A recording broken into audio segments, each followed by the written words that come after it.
defense is 50% of the game, and that it is undervalued. So far in the MVP race, I believe I'm the most impactful player defensively in the league. Second argument would be that we almost swept OKC in the season, and we dominated them 3 times with their real team and 4 times with us. The San Antonio Spurs have surged to the second-best record in the NBA, with only the defending champions ahead. And even that gap feels smaller than expected. Against Oklahoma City Thunder, they've dominated, going 4-1 this season, including statement wins on Christmas and in the NBA Cup semifinals, making their rise feel almost unreal. Castle, the fake pass. Castle drives in and just took the life of Hendricks. He sucked the life out of him. 6 months ago, the San Antonio Spurs were an afterthought in the Western Conference. A young team with promise, sure, but nowhere near ready to contend. Fast forward to now, and they're sitting near the top of the entire NBA, ahead of almost everyone except the defending champions. That kind of jump doesn't just happen. It forces you to stop and ask a bigger question, not just how they got here, but what this actually means for the future of the league. Because this isn't a fluke. This isn't a lucky stretch or a soft schedule. This is something real taking shape in real time. A year ago, this same team was sitting near the bottom of the West, struggling to stay competitive night to night. They weren't just losing, they were learning, experimenting, trying to figure out what they even were. Vegas projected them at 44.5 wins coming into the season, which felt optimistic at best. They've already blown past 50, a mark they hadn't reached in nearly a decade. But even that doesn't fully capture what's happening here. The wins aren't the most important part. It's the way they're winning and what it suggests about where this is headed. Because when you really break it down, there's a version of this story that doesn't end with one championship. It ends with multiple, and around the league, people can feel that possibility creeping in. At the center of everything is Victor Wembanyama, and somehow, even the hype didn't do him justice. He's not just living up to expectations. He's exceeding them in ways that are hard to fully process. Right now, he's firmly in the MVP conversation, likely the Defensive Player of the Year, and already one of the most impactful players in basketball. And the scary part? He's still figuring things out. Take that March 23rd game in Miami. The Spurs didn't just win, they controlled it from start to finish, closing it out 136-111 and clinching their division in the process. Wembanyama finished with 26 points, 15 rebounds, and 5 blocks. It wasn't even surprising anymore. That stat line has become part of his routine. In fact, he's done that multiple times this season, while the rest of the entire league has barely managed it once. And historically, he's already putting himself in rare company. He joined David Robinson as the only players ever to record 4,000 points and 600 blocks within their first 175 games. That's not just impressive, it's generational. But what's changed recently isn't just the production. It's the way he controls the game offensively. Earlier in the season, there was a clear blueprint to slow him down. Teams would crowd him, throw multiple defenders at every touch, and dare the Spurs to beat them elsewhere. Phoenix Suns executed it perfectly in one of their early matchups. We went through the first quarter. Wembanyama! Oh, he went all moody on him! Wembanyama kept forcing the issue, running into walls of defenders, and the offense stalled. For a while, the rest of the league followed that script. It worked until it didn't, because now the Spurs have completely flipped the dynamic. They're no longer forcing the offense through Wembanyama in a predictable way. Instead, everything flows from the attention he commands. There's a difference, a big one. Now, even when he's not touching the ball, he's dictating possessions. Defenses are constantly shifting, overhelping, scrambling to account for his presence. That opens up everything else: cutters, shooters, driving lanes. It turns every possession into a chain reaction. And that's when a star becomes a true superstar, when their impact goes beyond the box score. Statistically, he's still absurd. Around 24 points, 11 rebounds, and leading the league in blocks. All in under 30 minutes per game. But the numbers almost undersell what's actually happening. Because the real story is how easy he's making the game for everyone else. And that brings you to the next piece of this puzzle, Stephon Castle. Castle's leap this season has been massive. What started as a promising rookie campaign has turned into something much more serious. His playmaking has jumped from a secondary skill to a primary weapon. He's attacking downhill with confidence, creating offense without needing screens, and forcing defenses into impossible decisions. If you sag off him, he gets to the rim. If you press up, he can beat you off the dribble or hit from deep. And defensively, he's becoming just as impactful, physical, quick, and constantly disrupting passing lanes. There's a real argument for him being an all-defense level player already. The only question earlier in the season was his shooting consistency, but even that has started to shift. Over recent stretches, he's knocking down threes at a much higher rate. If that stabilizes, you're not just looking at a good player. You're looking at another all-star next to Wembanyama. But even with those two rising stars, something was still missing. Something that could tie everything together. That's where De'Aaron Fox comes in. When the Spurs brought Fox in, there were legitimate questions.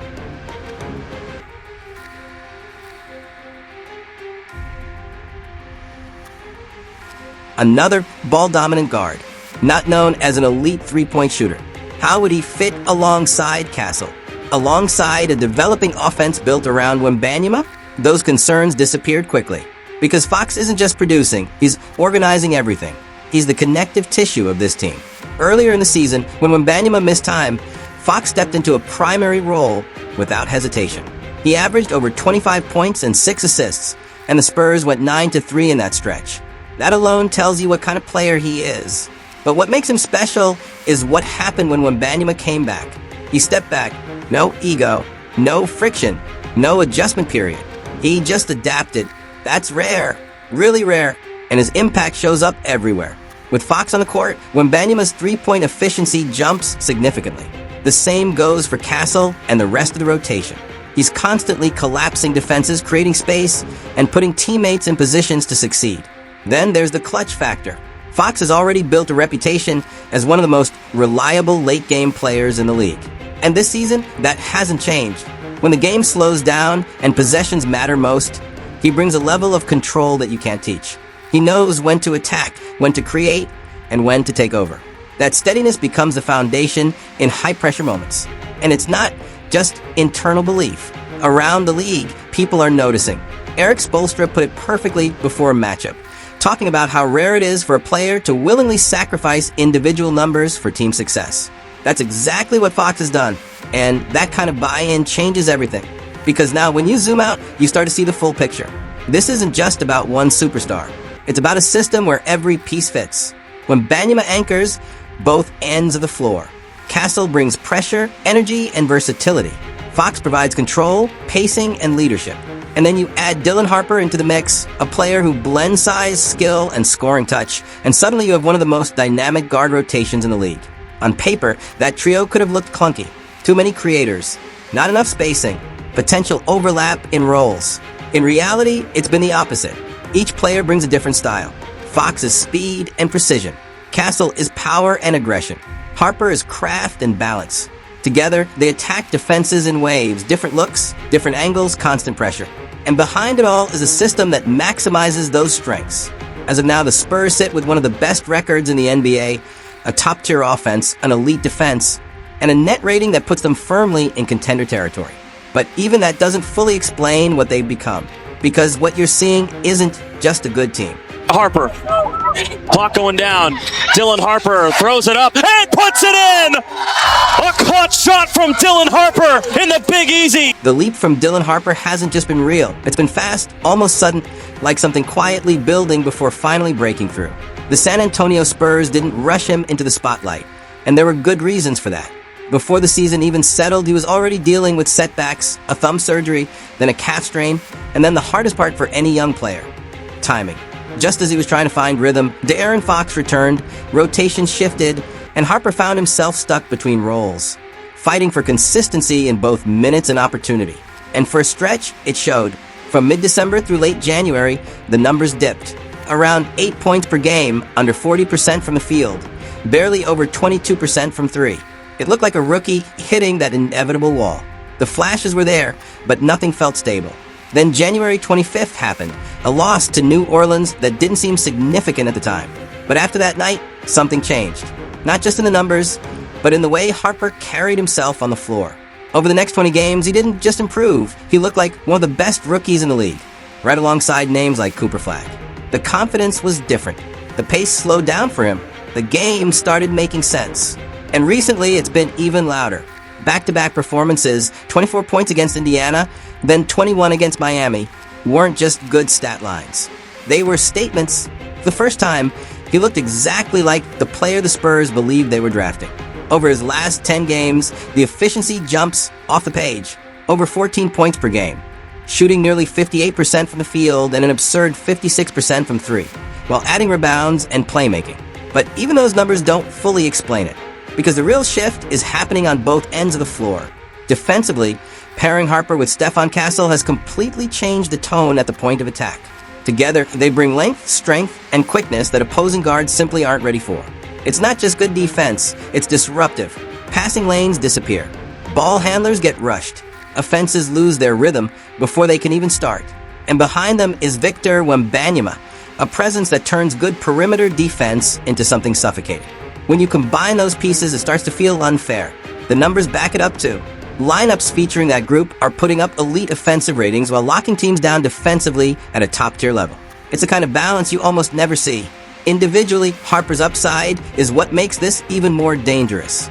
He doesn't play like a typical rookie. There's a polish to his game, a patience you usually only see from veterans.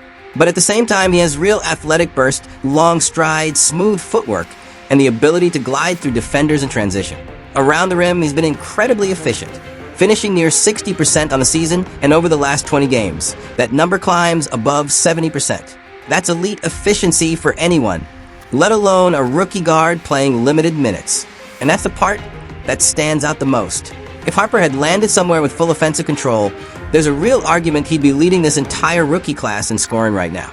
Instead, he's developing inside a system, learning how to impact winning without forcing the issue, which long-term might be even more valuable, because this version of Harper isn't just putting up numbers. He's learning how to fit into something bigger, and that's what makes his rise so dangerous. Keeps it. Beats two defenders. Inside. Rookie to rookie. Another name that keeps popping up when you watch this team closely is Carter Bryant. He hasn't been handed major minutes yet, and on paper his role still looks limited. But the moment he steps on the floor, you feel his presence. It's immediate. The athleticism jumps out right away. Quick feet, explosive burst, real physical strength. He doesn't ease into possessions, he attacks them. And defensively, that energy becomes even more noticeable. He gets into opposing players, stays engaged, and competes on every single possession like it actually matters. There's also an edge to the way he plays. Not reckless, but intense. Focused, the kind of mentality that fits perfectly with how the San Antonio Spurs are building this team. You can tell the front office sees something there, something worth investing in long term. And when you watch him, it's easy to understand why. On a roster that's already loaded with young talent and upside, Bryant feels like another piece that could grow into something significant. Not just a role player, but someone who contributes to winning in real ways. And that's what stands out about this entire roster. It's not just star power. It's depth. It's balance. It's how everything connects. Because while a lot of the attention naturally goes to Victor Wembanyama and the young core, the Spurs have quietly done something just as important around them. They've built elite spacing. Lineups consistently feature multiple shooters, which opens the floor in ways that make life easier for everyone. Players like Keldon Johnson, Devin Vassell, and De'Aaron Fox stretch defenses out, forcing opponents to make difficult choices on every possession. And then you add in contributions from role players who have elevated their games. Julian Champagny is having a career year, knocking down shots and providing consistent spacing. Harrison Barnes brings stability, experience, and reliable production. These aren't just filler pieces, they're functional parts of a system that's been carefully constructed. Even last year's weaknesses have been addressed.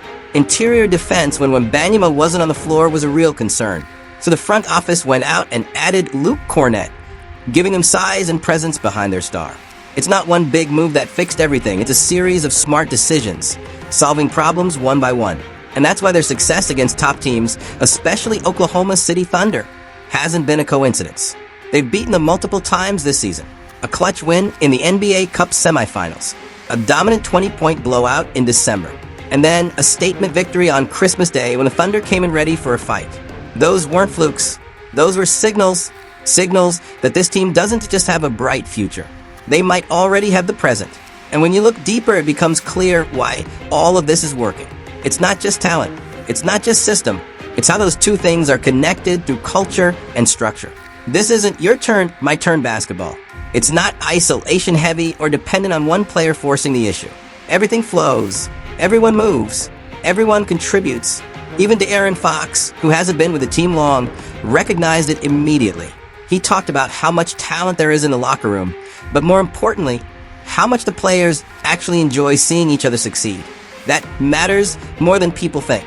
Because when players genuinely buy into something bigger than themselves, everything else starts to click. And that buy-in shows up everywhere. It shows up in the way they share the ball. It shows up in the way they defend. It shows up in the way they trust each other late in games. But that doesn't happen by accident. You have to credit the players for embracing it. You have to credit the front office for building it. And you absolutely have to credit the coach for making it all work. If there was any hesitation about this team before the season, it probably centered around Mitch Johnson, a relatively new head coach stepping into one of the most respected organizations in basketball. But doubting the hire meant doubting the judgment of Greg Popovich. And history tells you that's usually a mistake. Popovich doesn't miss often, and his coaching tree speaks for itself. For years, the Spurs were known for discipline, execution, and structure. They were elite, but not always exciting for casual fans. They won games with precision, not flash. So when Popovich stepped away, after nearly 3 decades, most people expected some kind of drop-off, a transition period, maybe even a reset. Instead, what happened was the opposite. The transition has been seamless, and somehow the team looks even more dangerous. What Johnson has done so well is understand the foundation that was already in place, and then build on top of it instead of just copying it. The core principles are still there: ball movement, unselfishness, discipline, but now they're combined with pace, athleticism, and creativity. This team doesn't just execute anymore. They attack, they push tempo, they take risks, they play with freedom.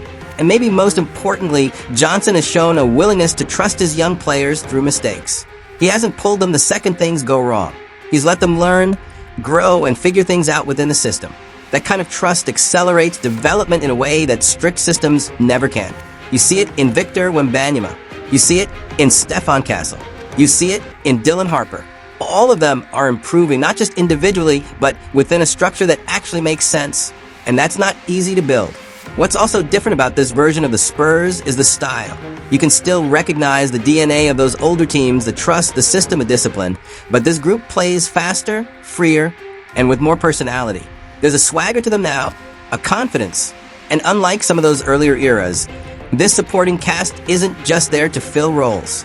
They can take over games. They can create their own offense. They can shift momentum. Johnson's willingness to experiment with lineups over the past couple of seasons has unlocked that versatility. Everyone knows their role, but they also have the freedom to make plays when the moment calls for it. And that balance is rare. No championships yet, but what they have might be just as important at this stage. Versatility, confidence, chemistry, joy. You can actually see it in the way they play.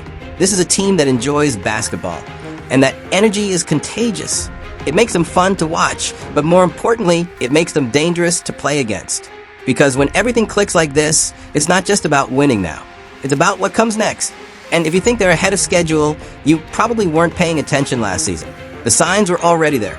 This team was above .500 deep into the year before things unraveled. The foundation had already been built. The adversity just sharpened it. Now everything is coming together.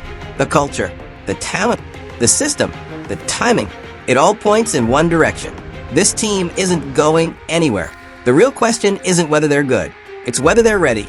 Because the playoffs are different, slower, more physical, more calculated. Every weakness gets exposed. Every adjustment matters. So can this version of the Spurs hold up in a 7-game series against experienced, battle-tested teams? Or are they still 1 year away from fully breaking through? That's the question. And depending on the answer, we might be watching the beginning of something special or the calm before it.